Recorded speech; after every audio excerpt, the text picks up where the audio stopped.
Bilbray, I believe, is on the phone with us, and we want to talk with him for a second. Good morning, Congressman. Dan, Sandra, good morning. How are you? Hey, first of all, let's get a general reaction on your take of success or progress made in this particular meeting with those world leaders. Well, first of all, I think the reception is one that is extraordinary. I don't think we've seen a communicator like this. I mean, this is the president's strong suit. He's great on the stump. We haven't seen this kind of response since Ronald Reagan went to Germany and asked that the wall be torn down. So this is really his strong position. A lot of interesting stuff being brought up, the NATO and issues about the economics. Mm-hmm. You know, he's done a lot, some say, to repair some of the damaged relations that we've had with Europe over the past, especially since 9/11. One thing that he did say, Congressman, is that we got sidetracked by Iraq after 9/11. What do you think about that? Well, I think that he has a point there, but I think that he forgets that Iraq has, looks like now it finally has turned around and it's not an issue anymore. But I think that we get sidetracked, too, of NATO always expecting us to take the lead on everything. A lot of us were upset that when it was Bosnia or Kosovo, NATO sort of sat back and allowed us to do the heavy lifting. And we've got to start telling them that if they want us to treat them as a equal and not as a child, then they've got to be willing to take care of their own neighborhood and don't expect us to always be the heavy lifter in places like Eastern Europe. Or Africa is a good example where Europe still thinks that somehow America is always going to be bearing the burden. Hopefully that'll be the message, that an adult relationship means they have to start carrying their fair share. Hey, you know, you mentioned an interesting word. You said we need to start telling them that they need to. I think Barack Obama is more in the mode of asking these days, because I think that the Euros are tired of being told. Well, I think they've been tired of being reminded that we rebuilt the European community, and that there is this time that if they want to be treated as an equal, then they've got to be willing to put the assets up. And we can, we may want to ask them, but we've just got to tell them we can no longer be expected to bear it. We just, you can't expect the American taxpayer to constantly subsidize Europe as Europe becomes a world competitor. And they should be a world competitor, but they also should understand that equals do participate. And we haven't seen that in the past. And I think that is a big key of that gentle reminder that to be a friend means that it works both ways. Mm-hmm. Well, speaking of friends and enemies, the president did talk about this morning the rocket launch, the expected rocket launch in North Korea. What are your feelings about that?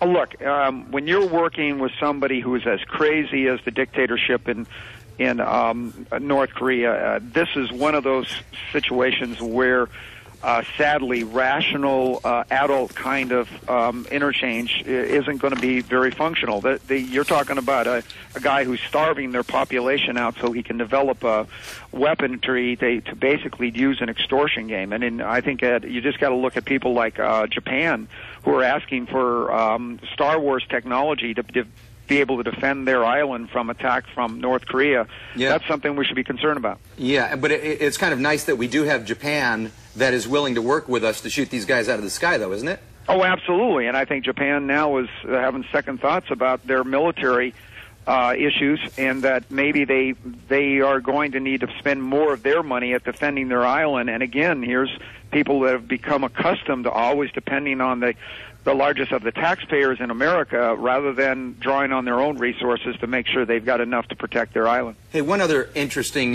tidbit that came out. Apparently the French President Sarkozy has agreed to take at least one prisoner from GITMO. And to the best of my knowledge, this is the first world leader, a major world leader, who has agreed to this. Well, one prisoner is sort of interesting. I think that's encouraging, that if he really doesn't like GITMO, then be willing to find a place on French soil to be able to do this. And I think that's a great proposal.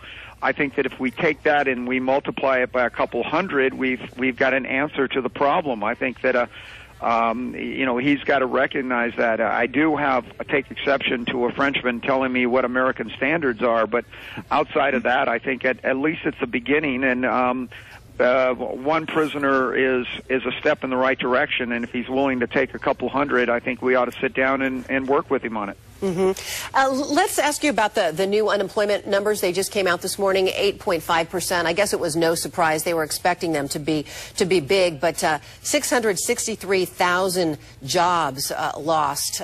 That's really tough to swallow. Very tough to swallow. And then at the same time this week, we're looking at passing a budget that looks like it's going to tax small business and give a double whammy, and frankly tell people that if you invest in the American economy, we're going to raise your taxes. It's the worst time to talk about that, and I think that everybody, no matter what their party affiliation, has got to sort of take a step back and say, this is a time that we've got to think twice about taking money out of the private sector to feed the Washington machine, and this is a real concern.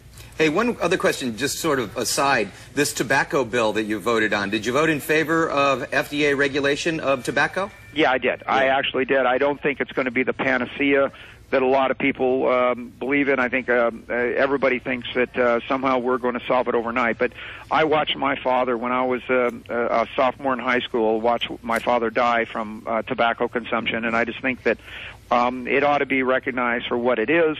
And just understand that this is something we want to see slowly phased out. I don't think, though, that we ought to be planning on a huge budget that we're going to somehow have smokers in the millions in the future paying their taxes so we can do other things. Those smokers aren't going to be around one way or the other.